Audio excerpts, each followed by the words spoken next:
Painters and polishers association Kuttampuzha വനിതാ village committee രൂപീകരിച്ചു. അസോസിയേഷന്റെ കുട്ടമ്പുഴ വില്ലേജ് കൺവെൻഷനോടനുബന്ധിച്ചാണ് വനിതാ കമ്മിറ്റി രൂപീകരിച്ചത്. യോഗം പുതിയ ഭാരവാഹികളെ തിരഞ്ഞെടുത്തു. All Kerala painters and polishers association Kuttampuzha village കൺവെൻഷനും വനിതാ കമ്മിറ്റി രൂപീകരണവും നടന്നു. സംഘടനയുടെ കുട്ടമ്പുഴ വില്ലേജ് പ്രസിഡന്റ് ബിജു കെആറിന്റെ അധ്യക്ഷതയിലായിരുന്നു പരിപാടി. കൺവെൻഷന്റെ ഉദ്ഘാടനം സംസ്ഥാന ജോയിന്റ് സെക്രട്ടറി നസീർ പി.കെ. നിർവഹിച്ചു.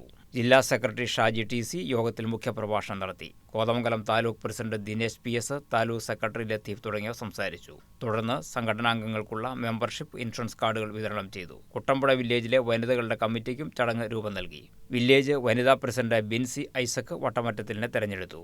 സെക്രട്ടറിയായി ആനീസ് ജോസഫ് തടത്തിലിനെയും വൈസ് പ്രസിഡന്റായ ലീല തങ്കച്ചനെയും ജോയിന്റ് സെക്രട്ടറിയായി അമ്പിളി രാമേന്ദ്രനെയും കൺവീനറായി ലീലാമണി രാജുവിനെയും തെരഞ്ഞെടുത്തു. യോഗത്തിൽ വില്ലേജ് സെക്രട്ടറി നിതിൻ സാബു നന്ദി പറഞ്ഞു.